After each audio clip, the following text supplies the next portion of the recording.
Good evening. It's good to see you tonight. Thanks for being with us this evening. Turn with me, please, to 1 Kings chapter 11.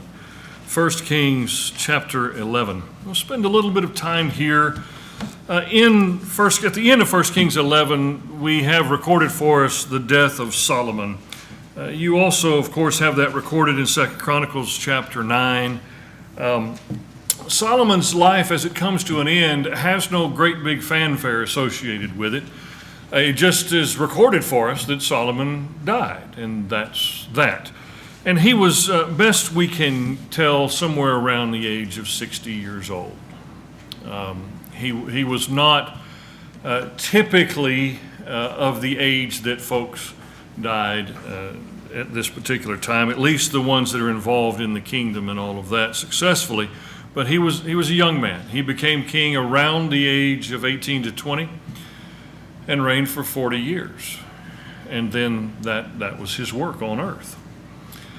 And it says in verse 4 of 1 Kings chapter 11, verse 4 of 1 Kings chapter 11, "For when Solomon was old, his wives turned his heart away after other gods, and his heart was not wholly devoted to the Lord his God, as the heart of David his father had been." Sometimes when I read that, when Solomon was old, his wives turned his heart away. Sometimes when I read that, I think in my mind, I picture in my mind this, 120-year-old man who's really, up there in years. Not really. In fact, I have lately become of the opinion that 60 is not old at all. Just not at all. I mean, you're just getting going then, really. And so when I read that, it makes me think, okay, at what point did his wives turn his heart away? At what point did he transition from being not old to old? Because everybody goes there. At some point you're not the young person, you're not the old person, but then all of a sudden, boom, you are. And I guess that's different for all of us based on how we live and how we look and all of that. I read some things about that offer some plausible explanations, that the life that he led, which was a life of experiencing everything, apparently, that life must have really taken a toll on him, and therefore that's kind of the way things went. I don't have any idea about that. What it seems to be to me is that he had done the work the Lord needed him to do, and it was time for him to go on. It's the same thing you see with Moses at the end of his life. Now, Moses is how old at the end of his life? 120 years old, so there's a difference there. But still, it's the same sentiment expressed from heaven's point of view. You've done your work, it's time for you to move on. And I like that from the standpoint of that's heaven's view of life on earth.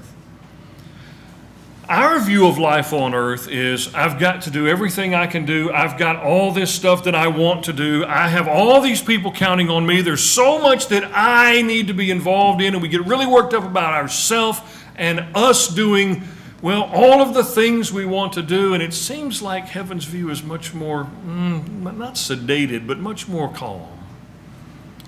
We do our work, and when we're finished here, we go there. It's just how that is. But because his wives turned his heart away when he was old, according to the New American Standard in verse 4, I want us to talk about that just a little bit this evening. Not the fact that his wives turned his heart away, but that he had this difficulty when he was old.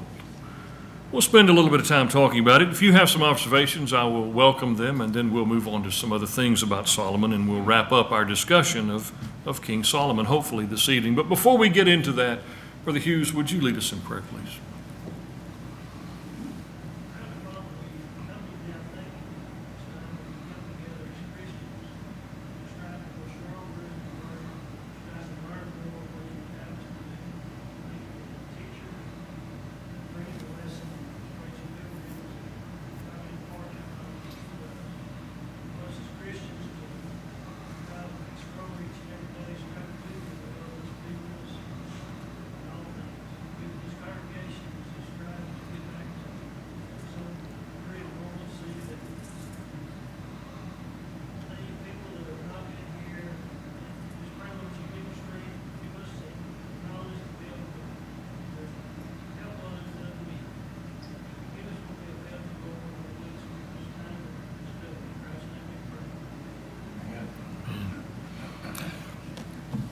Be thinking a little bit about some of the difficulties, challenges, sins that older people may be susceptible to.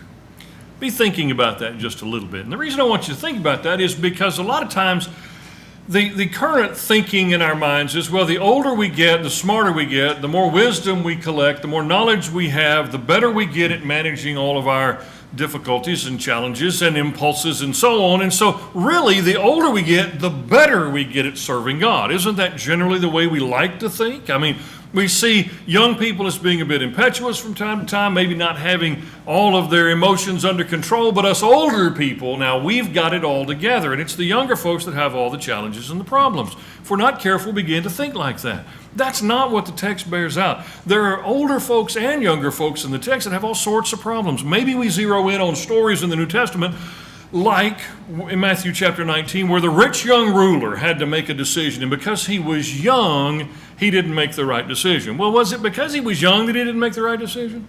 Was it his age that was the problem? What was it that caused him the problem?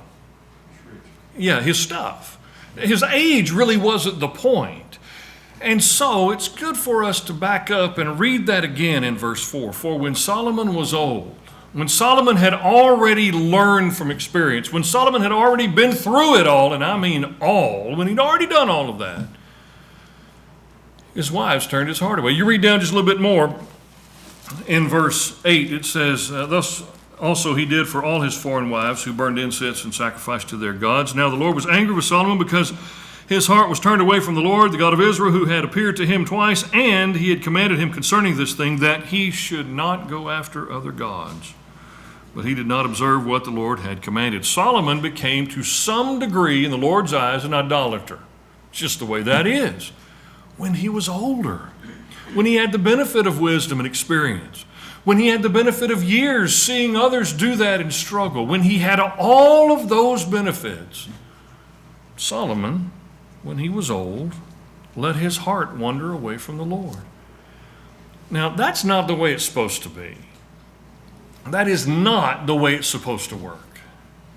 It is supposed to be that as we mature, we get better at serving God. Not perfect, better. Because we learn and we grow. And one of the most beautiful things we will see in the midst of agony, sadness, and disappointment, one of the most beautiful things we'll see is the joy an older person has at the prospect of heaven. And even when we are sad because of loss, because of separation, because someone has died, even in that situation, we can find tremendous joy because someone was faithful as they got older. But with Solomon, we're left with this uneasy feeling.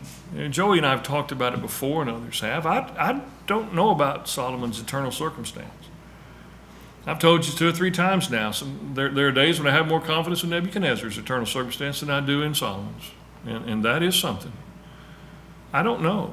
It's not my place nor yours to make that decision. But it is cause to wonder when we have statements like this. And so, what is the first thing that comes to your mind when we talk about, as we get older, we should get better at this? We should get better at this. But then verse 4 of chapter 11 of 1 Kings is right there in front of us. And Solomon didn't do it that way. What comes into your mind about how did that happen? What caused that? Yes, sir. Well, I'll just stay at verse 4. Family. Family. He had a different family than you and I are used to, but his family helped drive him away when he was old. Okay, but he had enough sense to know, didn't he? We talk about that, or we should talk about causes? One of the things we talked about Sunday morning is developing an attitude that says, this could never happen to me. It couldn't happen to me. Remember that Sunday morning? One of the 3 points. It couldn't happen to me. We usually don't say that arrogantly. We don't say because I am so good or so smart or so this so that it couldn't happen. That's usually not the way we would say it. But still, the attitude is still the same. It would not happen to me.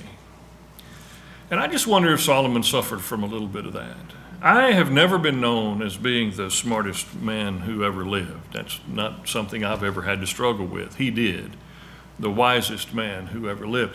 Now, we've talked about how that wisdom sometimes didn't equate to Solomon's personal actions, because that wisdom was primarily in view of governing God's people, right? That's what he asked for, and that's what God gave him, the wisdom to govern the people. Not necessarily supernatural wisdom to govern himself. He had to make that application for himself. And I just wonder if part of his challenge was that I'm kind of above it all, and this could never happen to me, and then all of a sudden, there he was. Yes, sir. If we examine the list that the Apostle Paul gives us from time to time on sins, I'm thinking tail end of Romans 1, Galatians 5, some of the things that especially have their place in regards to being rooted in sins of the flesh, things I want to do. When we look at the broad range of those sins that are enumerated there, I look at the Romans 1 thing, and I'm not likely to murder somebody, but pride sure could become an issue. Mm-hmm. And I wonder, as I age, my sin issues have changed. They're not what they were when I was in college. Mm-hmm. They are different now. Now, some of that baggage may follow me a little bit, but I find myself, like things like outbursts of wrath, pride, those types of things now. And if we look at Solomon's life, wisest man that ever lived, richest man that ever lived, and I can see where something like pride and arrogance could creep in and become a very big stumbling block. Also, in light of his wives, I think with time I've seen some of the brethren mellow in regards to a strong stance against sin that somebody else in the family has committed or is involved in, and at the end of life, they want to mend that fence so badly that they are willing to overlook some things in regards to the closest of their relationships. Now, it just blows my mind that you have a close relationship with 700 different women. Yeah. I don't get that. Yeah, I'm not convinced that we understand those relationships in our current context. I determined not to make this a study of Ecclesiastes because I want us to settle in on verse 4 and just talk about the things that come to mind out of verse 4. But one of the things he says is that I withheld nothing from myself, right?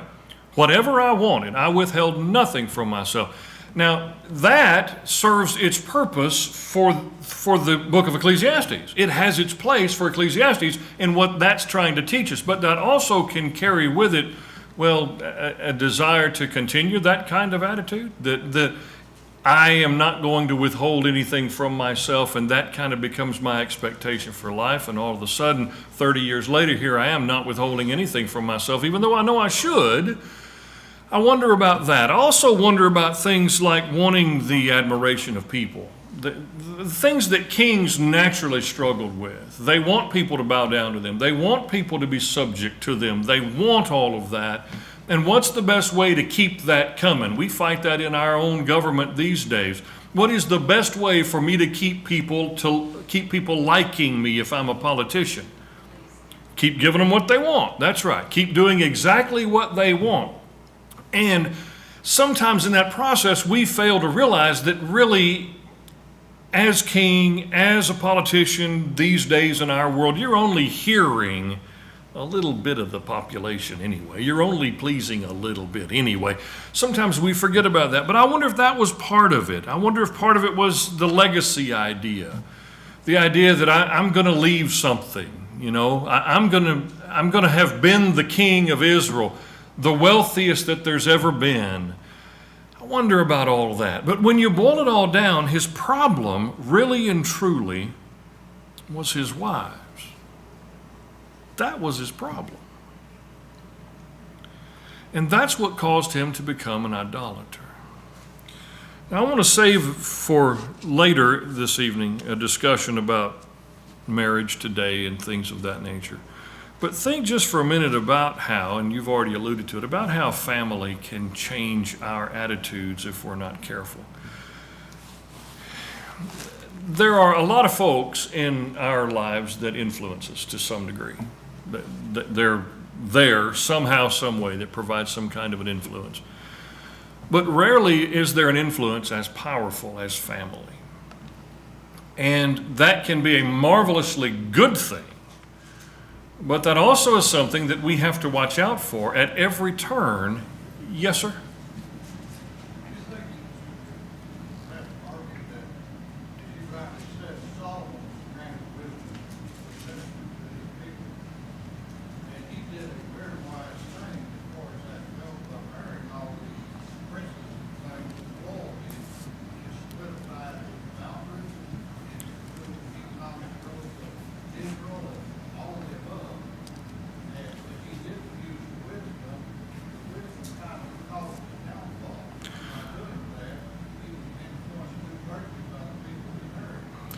Okay, I've thought about that, even read some about that, and I tend to take issue with that.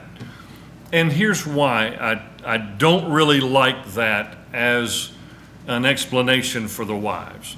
God's intention for mankind back in Genesis was not that. God did grant him wisdom to make alliances, to politically be a decision maker and all of that. No question about that. God did do that. But I believe that he could have done that and accomplished that with the wisdom God gave him without departing from God's original intention for marriage.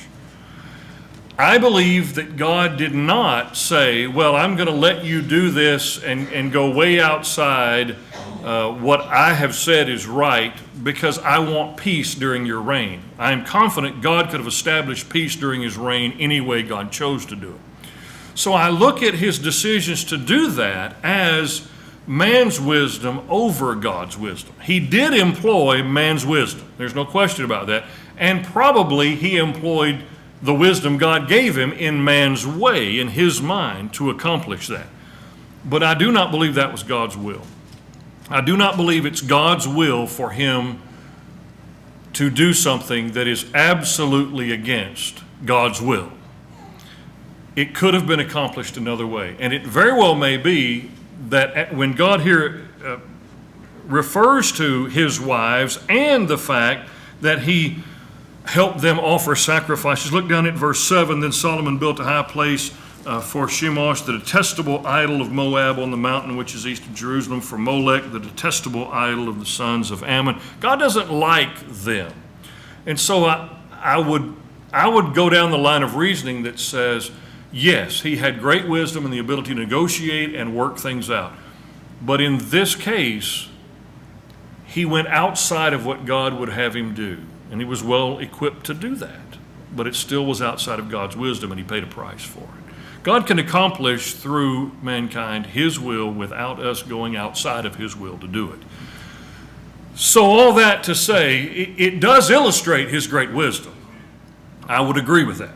But that wasn't what God wanted him to do. That we're never going to find ourselves in a circumstance where God wants us to disobey him in order to bring about his purpose. We can use, just for a little easy example, use Judas for an easy example. Did God want Judas to betray Jesus? Is that what he wanted to have happen? It is not. Did he use that? Did he use Judas's inclinations and desires? He absolutely did. And so that's kind of what I'm talking about. We have the ability to employ God-given wisdom and talent in our lives to do ungodly things. Would you agree with that? Just because God gave us the wisdom, the ability, and the talent doesn't mean that's God's will. And so we have to be mindful of that. Joey, did you have a... Well, yeah, I mean, I'm sure I've already said it. Verse 6 said, "What he was evil in the sight of the Lord."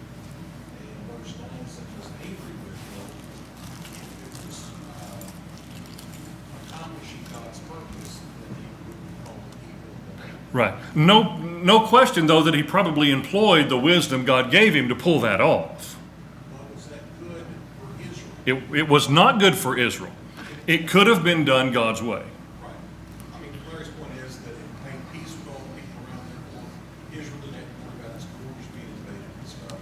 But it was horrible for Israel within. God could have done it another way. We deal with the same thing here at the Northside Church of Christ. Since 1964, since the Northside Church of Christ has existed, we've tried to operate within the confines of God's will, and that particularly as it relates to a local church. And there are some things that we don't do here.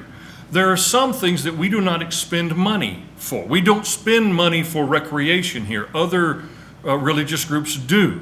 The logic is if we do that, their logic is if we do that, then more people will come. Does God want more people to come? Surely he does. Therefore, we can go outside of what God has authorized in order to bring in more people. Is that good thinking? Well, no, it's not good thinking. We will stick with what he has said, and sometimes that requires way more faith in God. Sticking to what he has said requires way more faith in him. Trusting in ourselves really is kind of easy. In fact, that's what comes natural to us. And I'm convinced that Solomon looked around and said, I can figure this out. Watch this. And he did. And he made some alliances that lasted the whole time. Actually, they're falling apart at the end of chapter 11, but why are they falling apart at the end of chapter 11? Why are people turning against him? God decreed that it was so because you turned to idols. And so all of that gets back to authority and using what God's given us in ways that honor him. I'll never forget, I heard, it's probably been 30 years ago at Woodland Hills in Tulsa, Oklahoma, I heard Mike Pittman preach a sermon entitled, "You Can't Honor God While Dishonoring Him at the Same Time." And the whole principle was we cannot disobey him in order, if our intention is to please him and honor him, we cannot disobey him in the process. It was an authority discussion. I remember that. I remember sitting there, on the third row there on the left-hand side, listening to Mike Pittman preach that lesson. And it made an impression on me. We can't honor God while we're dishonoring God. Solomon tried to do that. And that did not work well for him. Real quick, yes, sir. Go. It seems to me that he fell out with his true wisdom. Well, true wisdom is the catch. God gave him wisdom to rule his kingdom. God gave him the wisdom to make decisions for his kingdom. Just like God gives everybody a measure of wisdom and understanding and capability. What we do with it is up to us. At every turn, what we do with it is our own business. And that's kind of like a business savvy kind of thing. I mean, I don't know.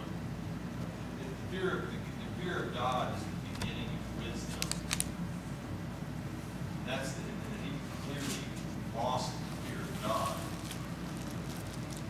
It seems like there's still could have had plenty of business savvy, smarts, book smarts, street smarts, and what have you. But all along, he was still serving God.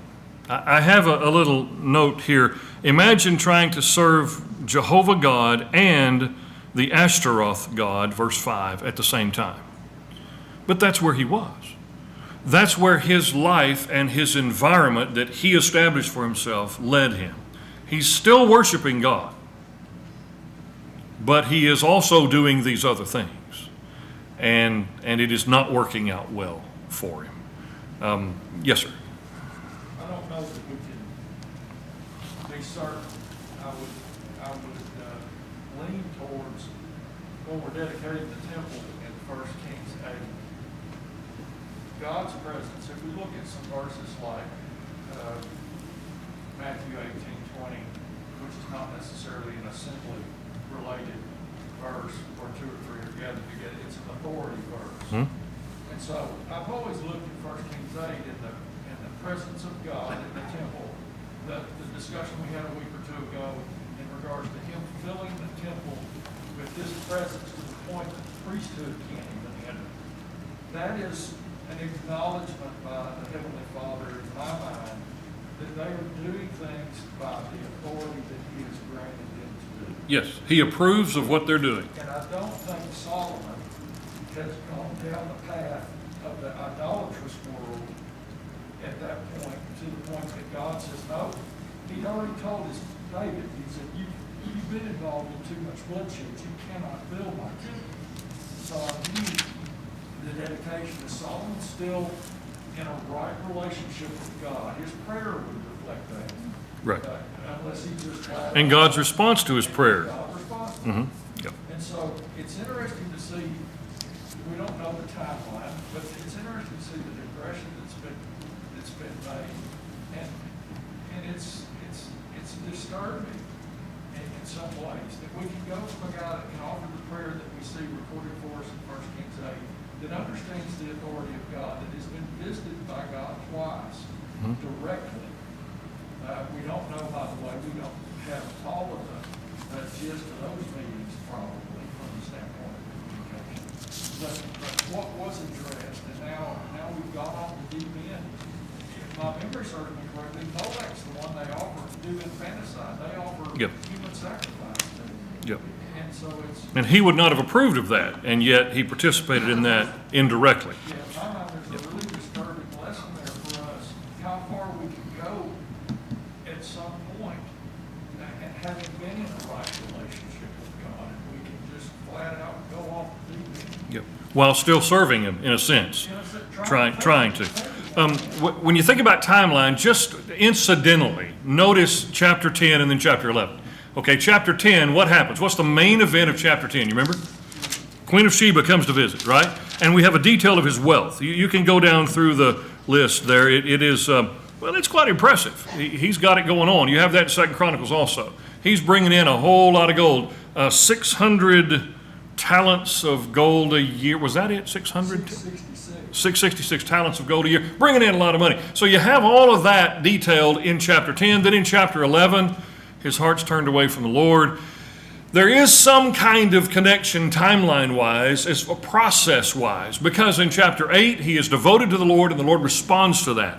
In chapter 10, he is flourishing extremely well.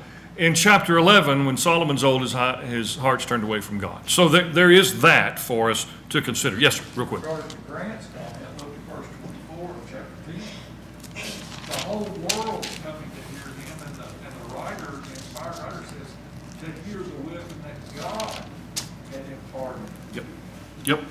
That wisdom, though, had to be used personally, not just administratively. And that takes me to one of the things I really want to get in, and we're running out of time, but I really want to get this in. There is a huge difference for us between what our heart and emotions feel and what our head knows to be true. Would you agree with that? That is a big deal for every one of us. And that's one of those things that I do believe, the older we get, the more we realize that. I think the older we get, life teaches us that our emotion isn't always right. Our heart isn't always right. The knowledge that we have in our head, if it comes from God's word, is Solomon had the knowledge. He had truth. He had understanding. He had all of that. But his heart, it's the thing that was turned away, not his mind. I found that interesting in verse 4, that his heart was turned away, not his mind. His mind knew what was true. His mind said we've got to keep serving God. We have to keep offering sacrifices to God. We have to keep doing this for God. But his heart said, I've got to keep all these people happy. I want to do the things people want me to do. I want everybody to like me. I want to be known as the king that did this or that. His heart, his emotion, wasn't kept in check. And that's something I think everybody in here, king or not, can relate to. You may be the king in your world, but you've got to keep your emotion and your passion and your heart in check. And that has to line up with what we know intellectually.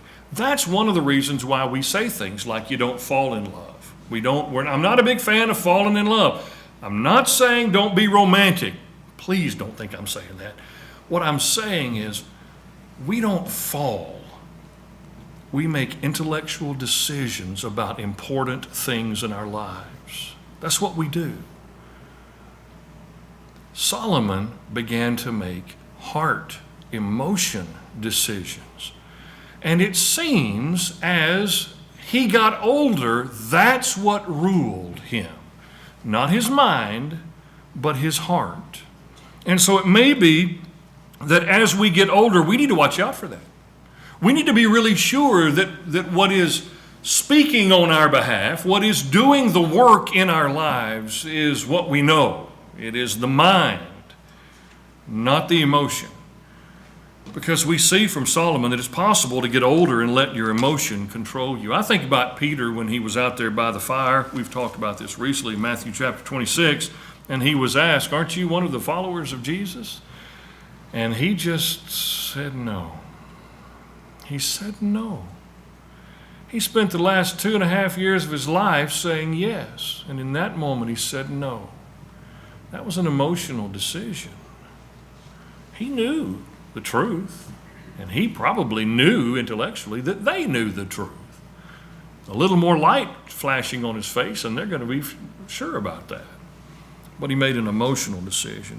We've got to watch out for that. Another quick lesson about this. If you help others worship idols, you're doing wrong. If you help others worship idols, you're doing wrong. Look at the text with me. Back to verse 6. For Solomon went after the verse 6. Solomon did what was evil in the sight of the Lord and did not follow the Lord fully as his father David had done. Verse 8, he also did for all his foreign wives who burned incense and sacrificed to other gods. He helped his wives. He built altars for his wives. He helped them be idolaters. Don't do that. That's wrong. That's evil. And then the second thing attached to that is, and that'll rub off on you. Now, we don't really build altars to idols today. So give me one instance, one real quick example of how you need to be careful not to help others worship idols today. One quick example. Don't help people worship idols. What would that mean today?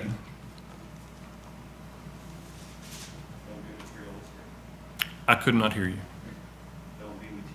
Don't be materialistic. Okay, things can become our idols, no question about that. Can politicians and national policy become an idol? Absolutely it can. There's all kinds of things that can become an idol.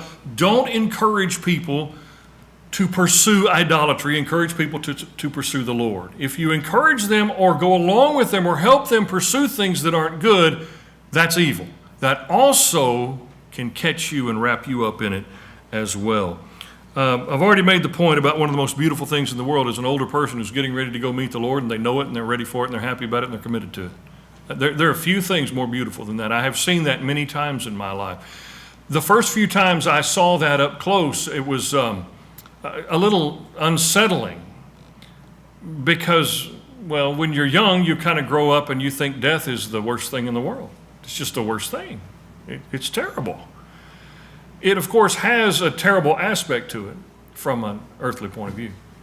But I have seen it be a most joyous thing. I have seen it be a marvelous occasion. I have seen it be really a happy moment. In spite of sadness attached to it, I've seen it be great.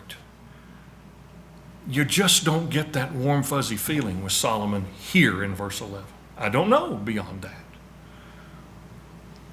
But I sure wish it said something else that gave us that joyous feeling.